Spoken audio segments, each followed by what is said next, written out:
বাড়িতে আটা থাকলেই মাত্র 10 মিনিটের মধ্যে এই মুখরোচক স্ন্যাক্সটা আপনারা খুবই ইজিলি বানিয়ে নিতে পারবেন। এই টিফিনটা বানানো যতটাই সহজ আর খেতে কিন্তু ততটাই টেস্টি হয়। হাই হ্যালো নমস্কার, আমি অর্পিতা। আমার চ্যানেলে আরেকটি নতুন মজাদার রেসিপি দেখার জন্য আপনাদের অনেক অনেক স্বাগত। তাহলে চলুন দেরি না করে শুরু করা যাক। আজকের এই টিফিনটা বানানোর জন্য সবার প্রথমে এখানে একটা আমি বড় পাত্রের মধ্যে নিয়ে নিলাম 1 কাপ আটা। আপনারা চাইলে আটার পরিবর্তে ময়দা দিয়েও এটা বানিয়ে নিতে পারেন। আটা দেওয়ার পরে এর মধ্যে স্বাদ অনুযায়ী নুন দিয়ে দিচ্ছি। এখন এর মধ্যে হাফ চামচ মতো জোয়ানকে আমি একটু হাতে এভাবে রাগ করে এর মধ্যে দিয়ে দেবো। জোয়ানটা এখানে ডাইজেশনেরও কাজ করবে, তার সাথে এখানে এর ফ্লেভারটাও কিন্তু এনহ্যান্স করবে। অবশ্যই এটা কিন্তু হাতের মধ্যে একটু রাগ করে অ্যাড করবেন। এখন এর মধ্যে আমি অ্যাড করে দিচ্ছি 1 চামচ মতো গুঁড়ো চিনি। এই সামান্য পরিমাণে চিনি যদি আমরা আটাটার মধ্যে ব্যবহার করি, এতে কিন্তু নাস্তাগুলো মিষ্টি হবে না, কিন্তু টেস্টটা খুব ভালো আসবে। কিন্তু আপনারা চাইলে এটাকে নাও দিতে পারেন। এখানে আমি গুঁড়ো চিনি দিয়েছি যাতে আটার সাথে খুব ভালো করে মিশে যায়। আপনারা এখানে গোটা চিনিরও ব্যবহার করতে পারেন। এখন এখানে প্রথমে শুকনো উপকরণগুলোকে আমি একটু আটার মধ্যে আগে মিশিয়ে নিলাম। এখন ময়ানের জন্য এর মধ্যে আমি দিয়ে দিলাম 1 চামচ মতো সাদা তেল। এখন আমরা এই তেলটাকে খুব ভালো করে আটার মধ্যে মিশিয়ে নেব। এখানে আমি আজকে টিফিনগুলো 1 কাপ আটা দিয়ে বানাচ্ছি। আপনারা আপনাদের হিসাব অনুযায়ী আটার পরিমাণটা কমিয়ে বা বাড়িয়ে নিতে পারেন। এখানে আমি তেলটাকে আটার মধ্যে খুব ভালো করে মিশিয়ে নিয়েছি। এরকম মুঠো করলে দেখুন মুঠো মতো হচ্ছে। এখানে ময়ামটা কিন্তু আমাদের একদম পারফেক্ট। ময়ামটা ভালো করে দেওয়া হয়ে গেলে এখন আমরা আটার মধ্যে অল্প অল্প জল অ্যাড করব আর একটা সুন্দর আমরা এখানে ডো মেখে নেব। আমরা রুটি পরোটার জন্য যেরকম ডো মাখি ঠিক সেরকমই আমাদের এখানে ডোটা মেখে রেডি করে নিতে হবে। এখানে কিন্তু একবারে আমরা জলটা অ্যাড করব না, একটু একটু করে জল দেবো আর ডোটাকে এখানে মেখে নেব। বন্ধুরা, আজকের আমার এই রেসিপিটা আপনাদের সম্পূর্ণ দেখার অনুরোধ রইল। আর রেসিপিটা যদি একটু ভালো লাগে অবশ্যই একটা লাইক করে দেবেন। এখানে দেখুন বন্ধুরা, আটার ডোটা কিন্তু একদম রেডি হয়ে গেছে। এখন এটাকে আমরা কভার করে কিছুক্ষণের জন্য রেস্টে রেখে দেবো। আর যতক্ষণ এটা রেস্টে থাকছে ততক্ষণ ওইদিকে আমরা আজকে নাস্তার জন্য একটা পুর বা স্টাফিং রেডি করে নেব। আজকের এই স্টাফিংটা বানানোর জন্য আমি এখানে নিয়ে নিয়েছি দুটো মিডিয়াম সাইজের সেদ্ধ করে রাখা আলু। আলুটাকে সেদ্ধ করে খোসা ছাড়িয়ে নিয়েছি। এখন একটা গ্রেটারের সাহায্যে আমি আলু দুটোকে গ্রেট করে নেব। আপনারা চাইলে ম্যাশারে এটা ম্যাশও করে নিতে পারেন বা হাত দিয়েও মেখে নিতে পারেন। ভীষণ টেস্টি, ভীষণ সহজ একটা স্ন্যাক্স রেসিপি। বিকালবেলা চায়ের সাথে হোক বা বাচ্চাদের ছোটো মোটো খিদেতে আপনারা খুবই সহজে আটা আর আলু দিয়ে এই টিফিনটা বানিয়ে দিতে পারেন। আলুটাকে পুরো এখানে গ্রেট করে নিয়েছি। এখন আমি এর মধ্যে দিয়ে দিচ্ছি একটা গোটা সেদ্ধ করে রাখা ডিম। এই সেদ্ধ ডিমটাকেও এখানে আমি গ্রেটারে গ্রেট করে নেব। আর এই ডিমটা অ্যাড করাতেই এই পুরের টেস্টটা কিন্তু অনেকটা বেড়ে যায়। কিন্তু যদি আপনারা এখানে ডিম দিতে পছন্দ না করেন তাহলে কিন্তু ডিমটাকে এখানে পুরোপুরি স্কিপ করে শুধু সেদ্ধ আলু দিয়েও এই পুরটা বানিয়ে নিতে পারেন। তাতেও কিন্তু এই টিফিনটা খেতে দারুণ লাগে। এখানে কিন্তু দেখুন আমি গ্রেটারের সাহায্যে ডিমটাকেও পুরো আলুর মধ্যে গ্রেট করে নিয়েছি। এখন আমি আরও কিছু মশলা এর মধ্যে অ্যাড করব।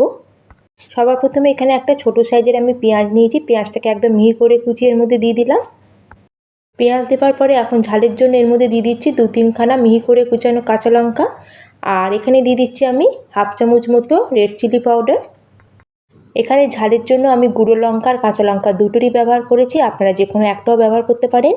এখন এর মধ্যে দিয়ে দিলাম আমি হাফ চামচ মতো ধনে পাউডার আর হাফ চামচ মতো দিয়ে দিলাম এখানে জিরে পাউডার। এখন আমাদের এই পুরটাকে আর একটু চটপটা টেস্টি বানানোর জন্য এর মধ্যে দিয়ে দিলাম সামান্য একটু চাট মশলা।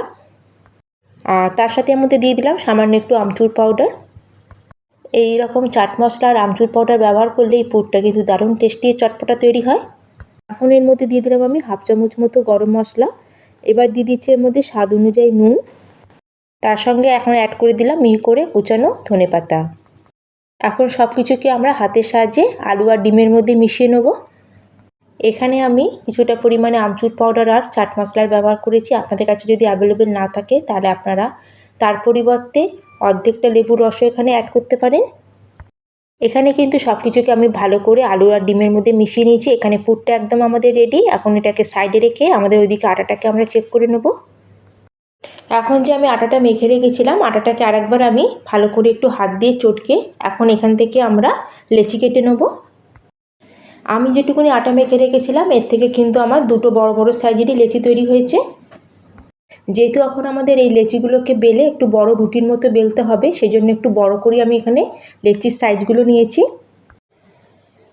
এখন এখান থেকে একটা আটার লেচি নেবো আর এখন এটাকে আমরা বেলে নেবো। তার জন্য এখানে আমি একটা চাকি বেলনি নিয়ে নিয়েছি আর লেচিটাকে চাকির উপর রেখে সামান্য একটু আটা ডাস্ট করে এখন এটাকে আমাদের বড় রুটির মতো আর একটু পাতলা করে বেলে নিতে হবে।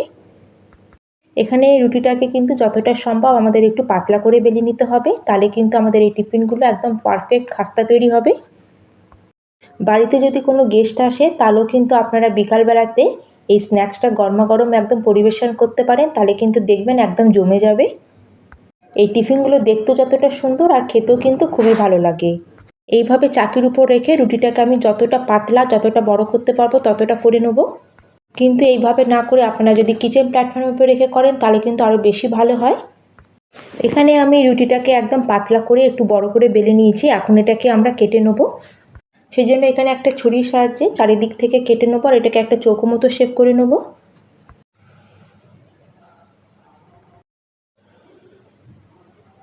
চারদিকটা কাটা হয়ে গেলে যে এক্সট্রা পোর্শনটা বাদ যাচ্ছে এই পোর্শনটাকে আমরা আবার একসাথে করে একটা লেচির মতো তৈরি করে আবার এরকম টিফিনগুলো বানিয়ে নেব। এখন আমাদের এই চৌকো যে রুটির পোর্শনটাকে আছে এটাকে ঠিক মাঝখান দিয়ে কেটে আমরা দুভাগে ভাগ করে নেব।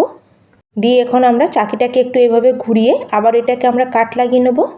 এখন এগুলোকে বেশি বড় করব না, এরকম ছোট ছোট করে আমি 3 ভাগে এটাকে ভাগ করে নিচ্ছি। এখানে কিন্তু আমার একসাথে 6খানা টিফিন রেডি হয়ে যাবে। আপনারা যত বড় রুটির সাইজ করতে পারবেন আপনাদের এখানে পিসগুলো তত বেশি বেরোবে।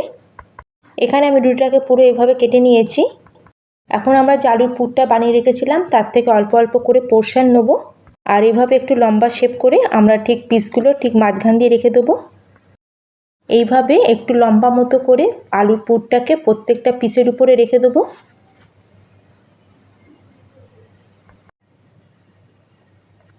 এখন একটা বাটির মধ্যে আমি জল নিয়েছি আর জল দিয়ে এখন আমরা প্রত্যেকটা পিসের সাইডে হাত দিয়ে এভাবে একটু জল লাগিয়ে দেবো।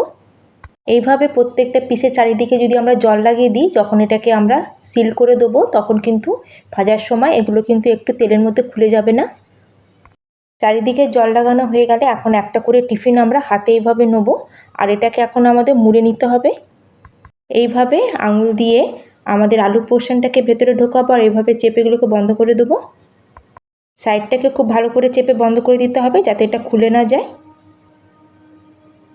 উপরের দিকটা নিচের দিকটা এভাবে হাত দিয়ে ভালো করে চেপে এটাকেও বন্ধ করে দেবো। এবার হাতের মধ্যে রেখে এভাবে একটু রোল মতো করে নেব। এখানে দেখুন আমাদের একটা টিফিন কিন্তু রেডি হয়ে গেল। এইভাবে কিন্তু প্রত্যেকটা টিফিন আমরা আগে বানিয়ে রেডি করে নেব।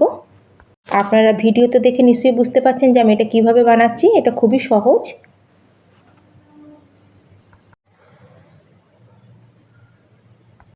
একবার ভালো করে দেখলে যে কেউ এটা বানিয়ে নিতে পারবে। প্রথমে সবগুলোকে এইভাবে বানিয়ে নিয়েছি। এখন এগুলোকে আমরা ডিজাইন করে নেব। তার জন্য একটা কাঁটা চামচ নিয়েছি। কাঁটা চামচ দিয়ে এখন আমরা উপর আর নিচের পোর্শনটাকে এভাবে একটু হালকা প্রেস করব, দেখবে সুন্দর একটা ডিজাইনের মতো হয়ে যাবে। এইভাবে কিন্তু প্রত্যেকটা টিফিনের আমাদের উপর দিকটা নিচের দিকটা এভাবে একটু ডিজাইন করে নিতে হবে।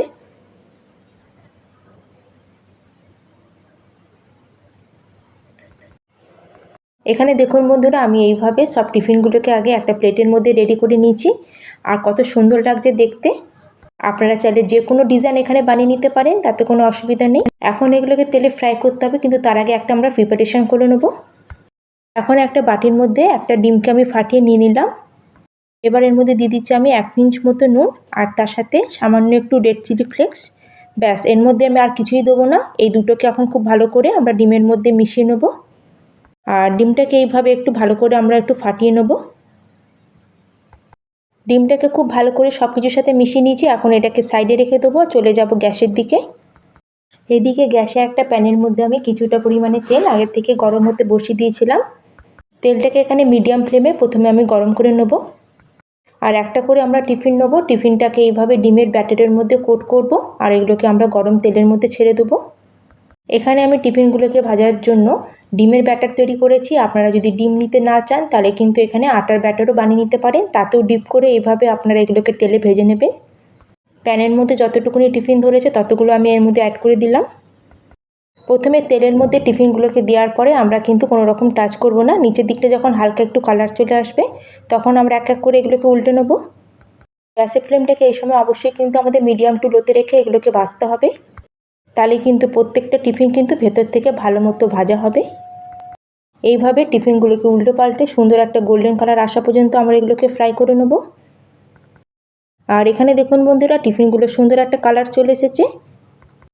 এখন এইগুলোকে ভালো করে তেল ঝরিয়ে আমরা তেল থেকে বার করে নেব। আর বাকি যেটুকুনি টিফিন বেঁচে আছে সেগুলোকে আমরা সেকেন্ড ব্যাচে একই রকমভাবে ভেজে নেব। আমাদের এখন এই গরমা গরম স্ন্যাক্সগুলোকে আমরা একটা প্লেটের মধ্যে সার্ভ করে নেব। আর বন্ধুরা, আওয়াজে আপনারা নিশ্চয়ই বুঝতে পারছেন যে কতটা এটা ক্রিস্পি তৈরি হয়েছে। তাহলে বন্ধুরা, আজকের এই রেসিপি আপনাদের কেমন লাগলো অবশ্যই আমাকে কমেন্ট করে জানাবেন। ভালো লাগলে লাইক করে দেবেন, শেয়ার করে দেবেন। চ্যানেলে যদি নতুন হয়ে থাকেন, চ্যানেলটিকে যদি এখনও না সাবস্ক্রাইব করে থাকেন, প্লিজ চ্যানেলটিকেও সাবস্ক্রাইব করে দেবেন। তাহলে বন্ধুরা, আপনারা একবার অবশ্যই এইভাবে বানিয়ে দেখবেন। বানানো তো খুবই সহজ, সেটা আপনারা দেখলে নিই। তাহলে আজকের মতো আমি এখানেই শেষ করলাম। আবার চলে আসবো অন্য একটি নতুন রেসিপি নিয়ে। ধন্যবাদ।